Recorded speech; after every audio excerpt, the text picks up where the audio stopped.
going to look at pre-flighting the aircraft today. That's carrying out a pre-flight examination of the aircraft before we go and fly in it. Would appear to be a sensible thing to do. We probably ought to pre-flight our cars before we go driving, to perhaps check the brake lights work and that sort of thing.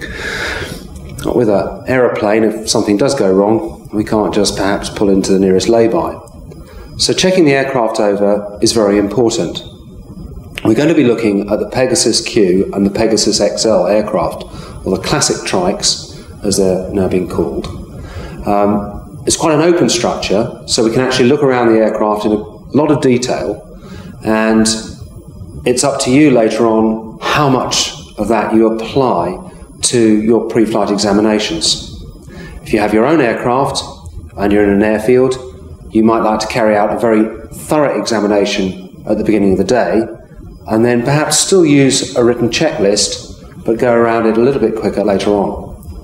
You should be able to do a very thorough pre-flight inspection of the aircraft in about 10 to 12 minutes. Later on, we're going to look at comparisons between the two aircraft.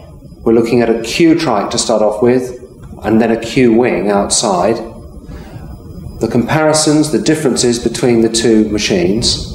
And then in the final part of the program, we're going to look at a Pegasus Quasar, which, because of its slightly more sophisticated design and it's more cowed in, we have to look at rather differently.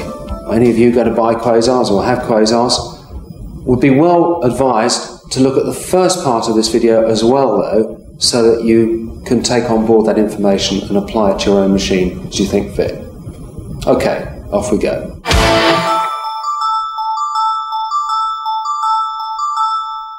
With the trike, this is a Q. We're going to start at the front, work around the machine in a clockwise direction, and end up back here. So a systematic check is usually a very effective check. We'll be looking at the front end, including the wheel and suspension here. We will move inside the machine and look in the fairing down here, back to the seat, under the seat frame, behind the seat, the engine, the fuel system, fuel tank, carburetor, the engine itself, the water systems, the propeller and the gearbox, the tyre and the stack here, the same on this side, the exhaust system, this side of the engine, and back up the trike to the instruments and back to the beginning again.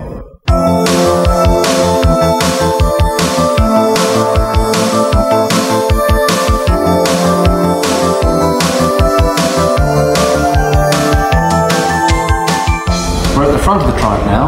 We've got our written checklist, and we're going to start going around the trike in sequence clockwise, ticking things off as we go. You can probably hear it's quite windy outside, so we're lucky to be in the shelter of the hangar. First thing on our checklist is wheel and tyre, pressure, etc. So the wheel is this nylock wheel on these particular machines, and they can get damaged through overinflation or heavy landing, that sort of thing. So we can check around the wheel. The tyre pressure should be about 22 psi, but you can get a feeling and the indication of the tyre pressure by just squeezing it. And of course the condition of the tyre, that we've got no cuts or damage to the tyre which exposes the casing cord at all. Now we'd normally be right at the front and we could jump around, so we could look at both sides of this unit, but I'm going to stay here to explain to camera. Look at the tread and examine this side of the wheel and tyre, and then we can tick off that we've done that. The brake, simple little device, really not much more than a taxiing brake. Just check particularly behind the brake unit to ensure that we've got no wear going through the tube there. And there is a little modification which we can look at, a little plate that could be welded on in this place. So let's check that that's not worn away. Forks straight.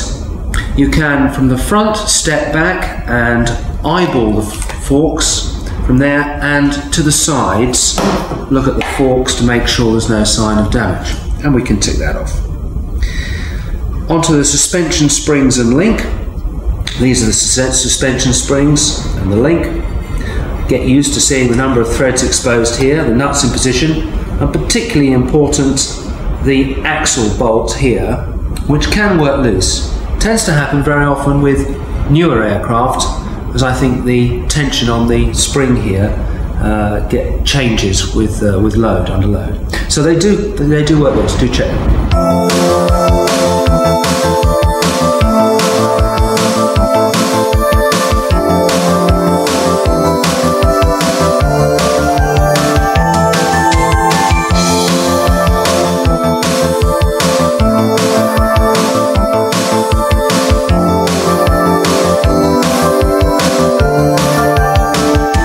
Tick that off, that all looks alright.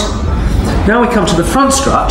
Now the front compression strut starts just at the top here, but there is a securing bolt here which holds the bottom bracket of the front strut on, and the front strut is a structural component of the aircraft. It's very important. So although this final nut here simply attaches the front of the pod, it also is holding the bottom bracket of the front strut. So front strut, we start there, and we can look right up the front strut and check that these safety pins are in, and check the connections at the top of the front strut. And finally here, before we move around to continue our clockwise check, just check that the pod seems to be quite secure. There's nothing loose. Okay, we can move on inside the machine now.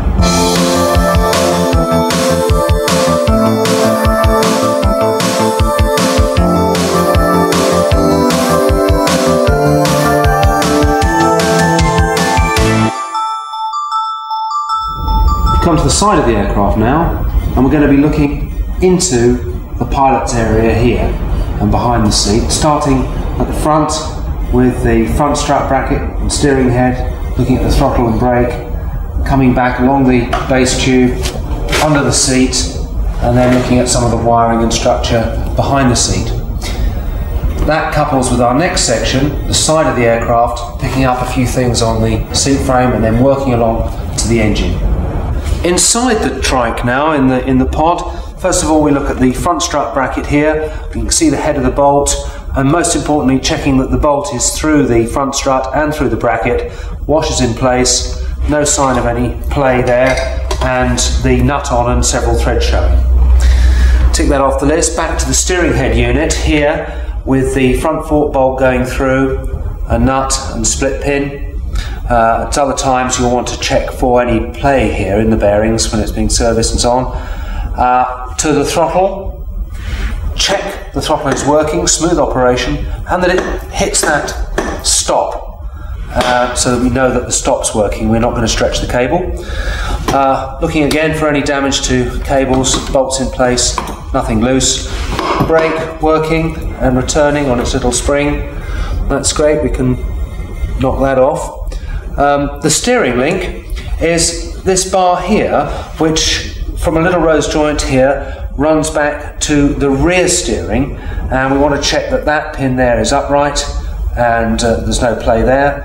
And then coming back, we need to check that it's also secure here to the rear steering bar.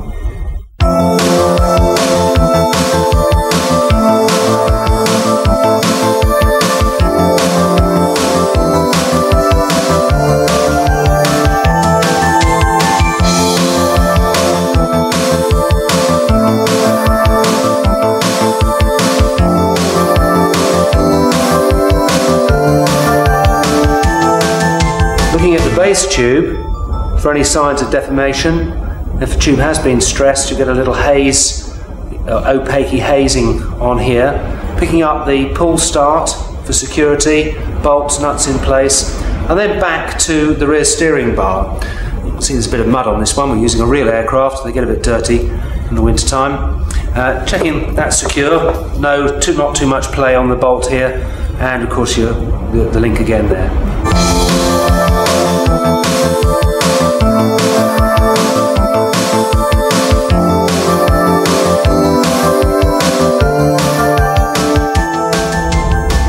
Base tube there. The seat assembly and seat strap. If we lift up the seat, we can see how the seat frame is attached here and here. Nuts in place, skivvy caps on. We can see that the seat strap's done up. That strap goes around a little loop and puts a bit of tension on the seat. The webbings underneath the seat here are all look nice and clean and new. The drag links, which we'll look at again, are down underneath the seat, and we're putting our hand in to feel for the number of threads behind the nut to check that they're in place. We'll come out, tick the drag links off now, and here on some of the trikes there is an ignition switch. This one has a choke here. If you've got the ignition switch here, check that the switch is off, because we're going to go back to the engine.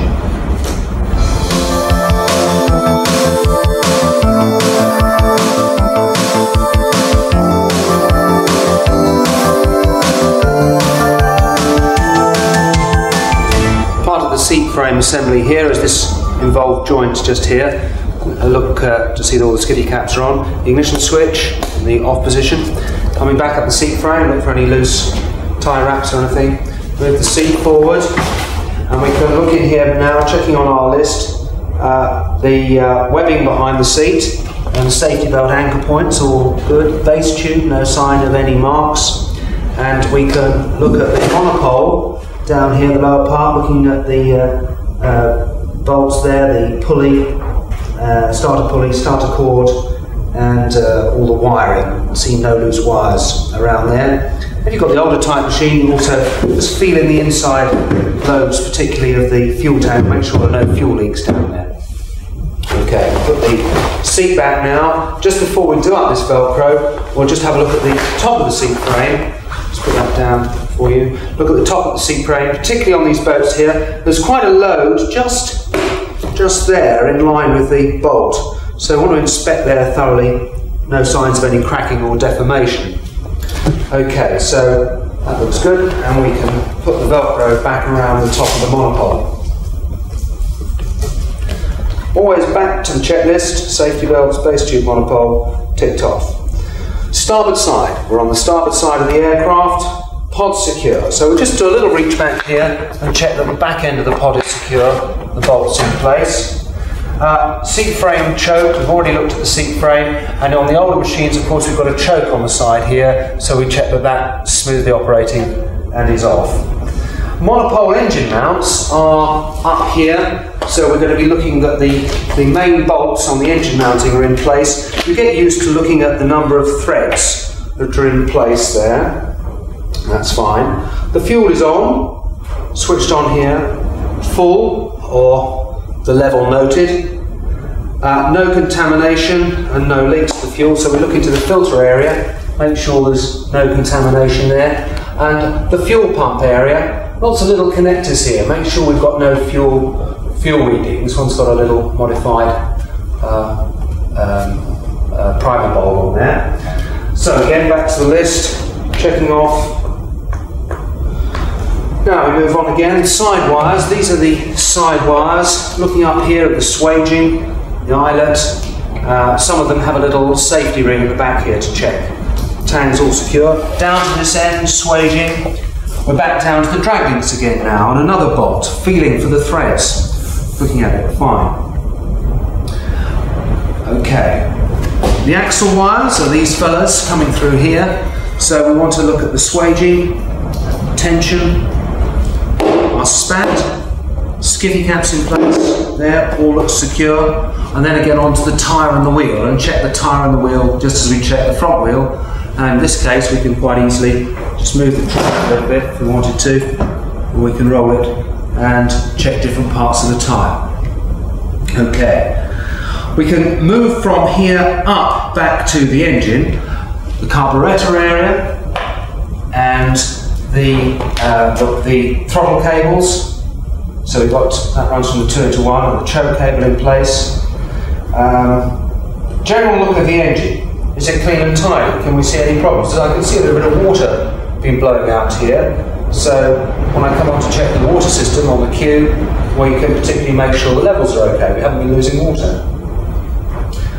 The HT leads, particularly important. Our high tension leads, checking for any chafing, make sure there's no signs of any wear there, nothing rubbing on, catching on anything, and the tops secure. On the Q we have an oil reservoir here for the disc valve on the Q, and we want to check that the tops on securely. and that the oil level's okay. Look to see that we've got a couple of threads on the bolt, nuts in place, all secure. You can't just, no harm at all in holding the engine by the gearbox or something like that, and just rocking it gently. No need to go too mad. Check everything's secure there. Okay, and with the top engine mounts, that basically completes this little section here, and we can now move around to the back of the aircraft.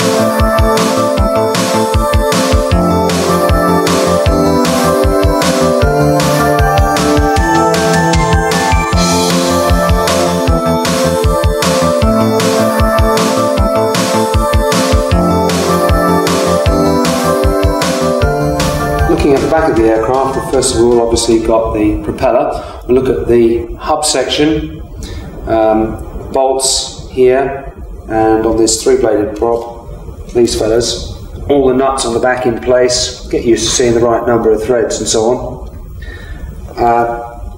The blade, looking for any sign of damage, any prop tape peeling off, that sort of thing. Take that off, propeller hub bolts blade. The gearbox, we'll look first of all at the rear bearing to make sure there's no sign of any debris there, the bearing's not breaking up. But the nuts are in place all the way around, both sides of the gearbox, and the joint to the engine is nice and tight. Wire locking on the fillers in the usual place, and there's usually a little bit of oil around the breather, but that's quite normal. Looking at the water system on this aircraft, caps on securely, water at the appropriate level in the bottle, and the cap on securely on the bottle, and all the hose connections, no sign of any leaks. Everything's secure. Looking at the axle plates here, if we look on from directly behind the aircraft, check there's no sign of any bending, check the bolts are through properly and the right amount of thread showing on all the bolts. On the fuel tank, we want to check that it's secure. And here's the main securing strap on this particular one with its bolts and nuts in place and 3 threads showing. On the fuel tank also, we want to check that the cap is on at the top. And from there we can move to the next thing on our list, which is looking at the lower engine mounts, which of course are underneath the engine here. And we need to look both from the starboard and the port sides to see that the lower engine mounting bolts are all in place. Finally, in this area, we have the monopole backup cable, and the monopole backup cable runs from this bolt here through the main monopole or pylon to the top of the pylon, and we just need to check that that is secure and the nuts on the other side.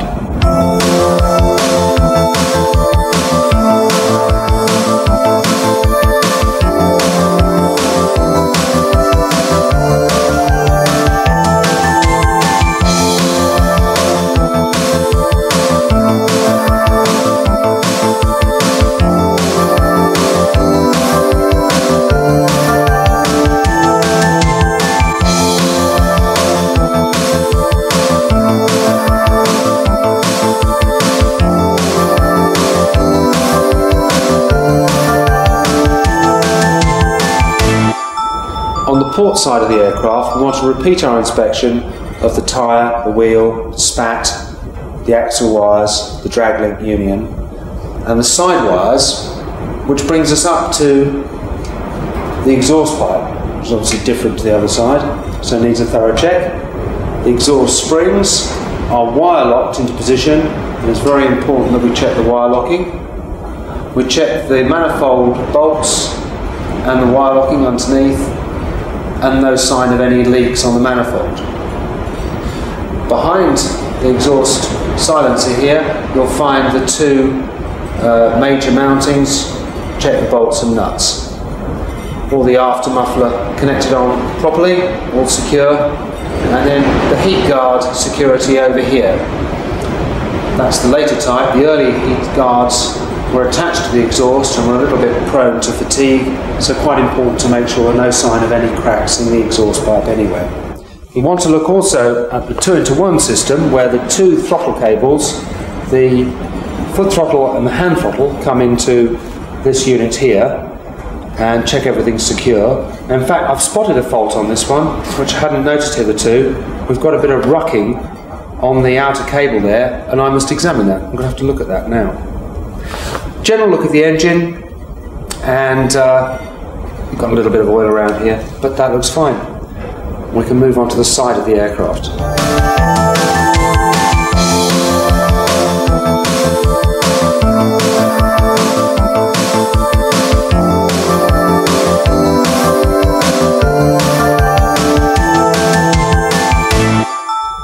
Looking at the seat frame now on the port side, particularly the knuckle here again, and that's secure, so we'll take that off. The hand throttle, smooth operation and off, the cable goes in there, that's all fine. Moving on from here to the pod again, looking for a few nuts on the securing bolt down there. Nice and secure, no sign of damage. And finally up to the instrument area, the detachable compass, switches off, everything looks fine.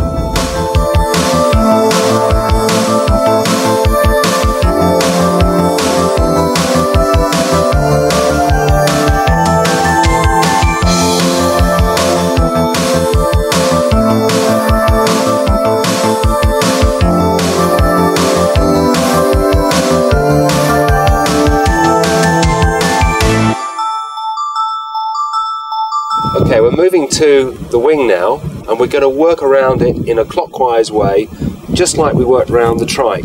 We've got it on the ground here, so it's easier to get the camera to and so on. We go to our list, and we start off at the front with the flying wires. The flying wires are these lower wires, these are the front flying wires, and we're looking particularly at the eyelets at either end here, and the swaging. Make sure there's no movement there. And we can run our hand down the wire, fingers will pick up any little frayed threads or whatever. Same at this end, and that the bolt, securing bolt, is in the right place. Do that on both sides. Okay, that's fine. And we can tick the front flying wires. Whoopsie daisy, lost the pen there. Now go to the swan catch assembly, which is this assembly here. And, well, just show you in fact how it works. We've got a pit pin here. You press the pit pin in, release the catch there. There we are, that's the wire off, and this is the swan catch. So that hooks in the metal point there. Should be up. You don't have to take this out every time. I'm just showing to camera there what goes on. Check that washer's on that side there. So swan catch assembly is secure, and the pin is in place. The nose batten plates, these are the nose batten plates, alright, top and bottom, and when we've got the wing on the aircraft, we can actually look in from this direction and see that there's no distortion on those plates, and we want to check all the bolts that hold that the plates together. There are a couple that come through on the top there. Okay, so we can tick that off. The nose batten also, that's in place. You can just see this little tag. That's your nose batten, and it has to be firmly back in place. Again, we wouldn't normally take it out, just doing that to show you.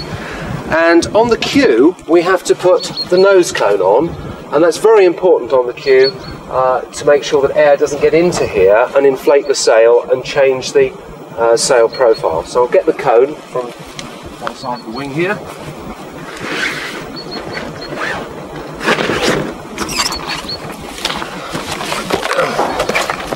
So the nose cone goes on.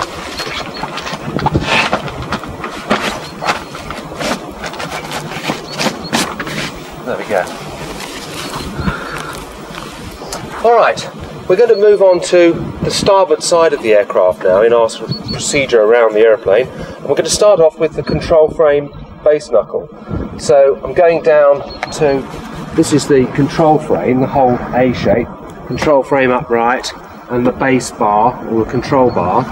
This is the knuckle which joins the two, and we're looking to see again that the bolt here is through properly, that there's a nylock nut on it, and there's a minimum of 1.5, it's usually about 2 threads on this fella, there. No sign of elongation of our eyelet here, and then we can, from here, having checked the control frame base knuckle, we can now move along the main flying wires, again using our fingers, and we're going to walk out to the wing here, to the leading edge. This is where the flying wires go through the wing on the queue through some nice brass eyelets, and inside the inspection panel here they join onto the main crossboom, which is the main tube going across the wing. Tick flying wires, crossboom to leading edge fixing. So we're going to look into our inspection panel, and I'm going to look to see that all the various nuts and bolts are in place. You get used to visually picking these things up very, very quickly, and a little glance and you can see all the important points, particularly looking at the areas of the tube where the bolts go through, where the load area, where there'd be a crack if you'd got any serious problems. Okay, make sure this is done up, that's fine, and we're going to look at the leading edge now. From this position we can eye the leading edge, see that the shape is correct, there are no scuffs or tears in the leading edge material, and we can work right the way down to the wingtip. That's all perfectly good.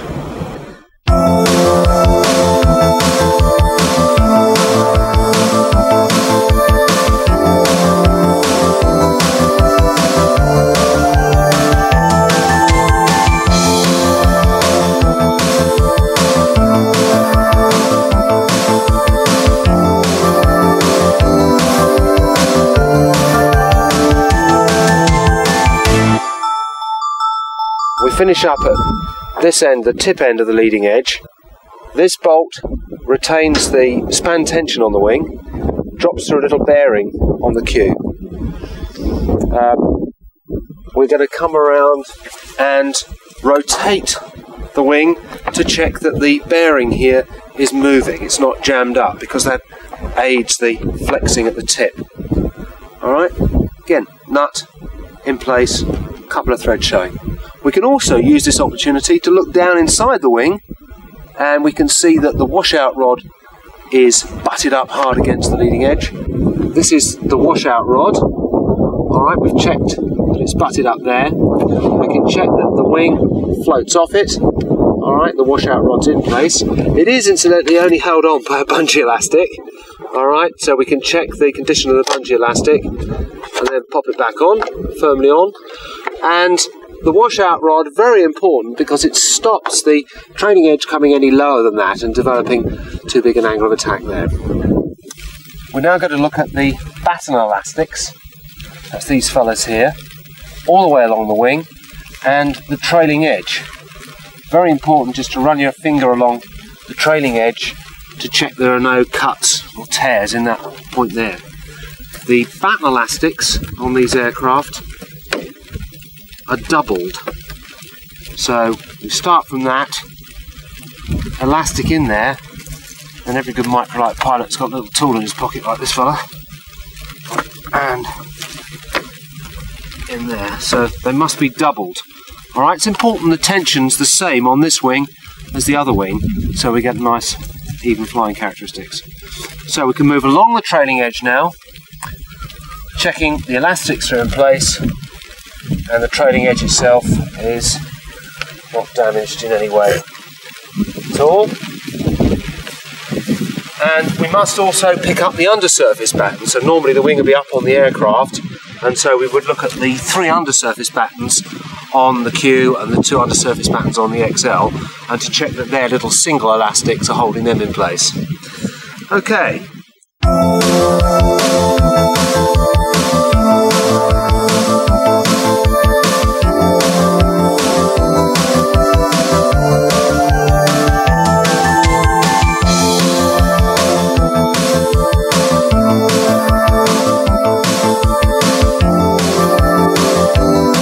So this is the top connector of the 2 rear flying wires. Again, we're looking at the swaging here, the eyelet, and particularly that this bolt's in place. If that bolt were loose, then there'd be a sideways load exerted on it, which could elongate the tube or damage the tubing. So we can check that that's fine on the rear flying wires. So we're going to look at the crossbar or crossboom restraint. So we'll open the inspection panel here, and we can nicely see the crossboom tensioning wires. Looking for the swaging, that the stainless tang is in its position. We've got a little safety ring in there, or safety like a nappy pin in place. And of course the tensioning wire is out of place. All okay, that's alright. You can look up in here, there's another little bolt here that secures the over-centre catch. So you can have a little look at that. That's all secure. And move up to the over-centre catch. I'll just undo it. There we go. This puts the final tension on the keel pocket area here. Ensure it clicks in and the little locking nut is secure. Okay.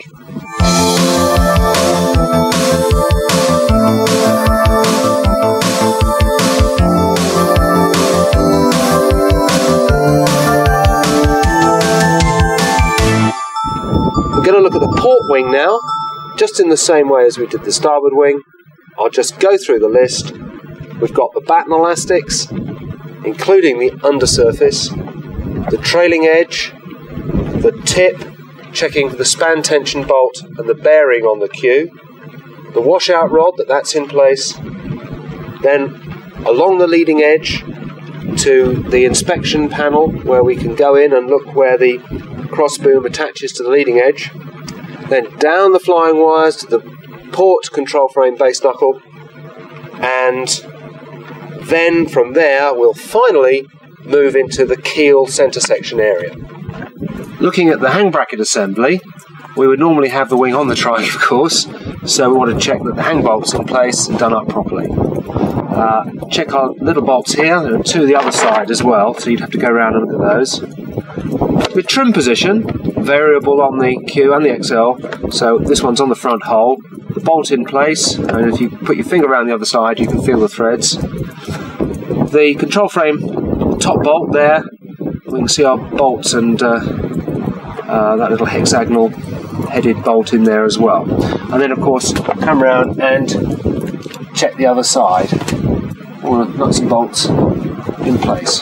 That's great. And just here we're looking at the crossboom.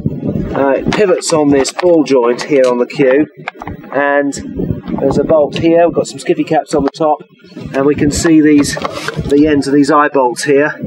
And when we looked in the front of the wing, we should have seen that the lock nut was on the other side there. It's actually a castellated nut, or castle nut with a split pin. Okay, another very important and often missed point is this webbing. The webbing goes underneath the keel and around the crossboom, and it prevents the crossboom going out through the top of the wing. So quite important that we check that that webbing's in place.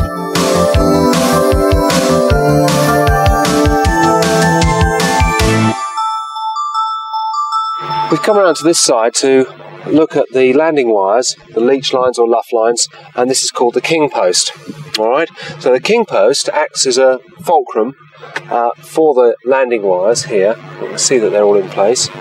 Then we've got this little attachment here on the Q that allows the leech lines or luff lines to move a little either side, and that controls the reflex on the trailing edge. So we've just got to see that those wires are in place. There's no sign of any damage to the exterior of the wire, and most importantly of all, to see that that little pulley is securely attached, and there's a little safety ring in there which we can check.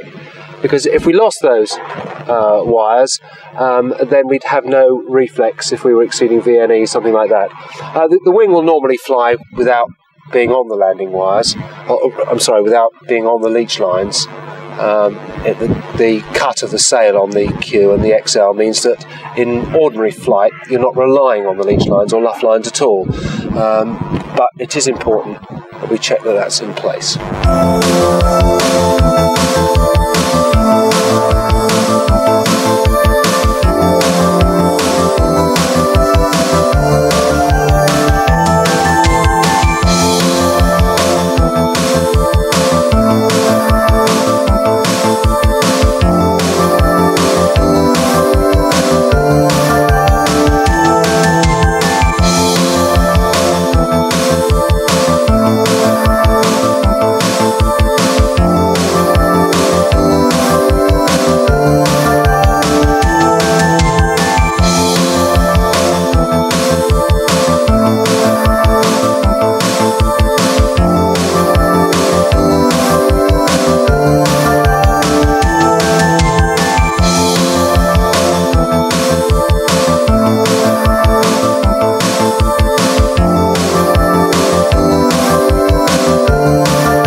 Pegasus Quasar is a different machine, but we can apply the same principles that we did before with the classic trikes. Using a written checklist, start with the trike and work around it clockwise, and then the wing clockwise. The main differences with the machine are the large underslung fuel tank and all this cowled-in area on the rear of the engine. And the main difference on pre-flighting the aircraft is that before our final assembly, when we fit the seat unit, we carry out the inspection behind and underneath the seat and up into the engine area before that assembly. So that can be done as a separate thing. As far as this top cowling is concerned, obviously it covers quite a lot of the aircraft. And it can only be up to the individual owner to determine when he wants to take this cowling off. I'd suggest every 5 or every 10 hours at least. You can see quite a lot of the important parts around the engine through these inspection panels here or by checking down on the top, but you cannot see and get to everything, like the HT leads for example. Of course, we mustn't forget the wing on the Quasar, very similar to the Q wing, but the Mark II wing has a trimmer unit on it which operates on the luff or leach lines, and you must check that that mechanism is secure, it's operating smoothly, and it's not going to jam and restrict your speed. So look at that. It's every bit as important to check over the wing as the trike. You quite often see somebody do a real thorough check of their trike, and then because the wing's sitting up on top, they perhaps make a cursory walk around it. So just as important to check both. What can we say in conclusion? It is important to do your pre-flight inspections and to do them thoroughly. There's no right way or no wrong way. But if you work at it in the early days of your training, you'll find it something quick and easy to do. Do use a written checklist, and if you do find any problems that you can't solve, then see an instructor or a mechanic and get things attended to properly.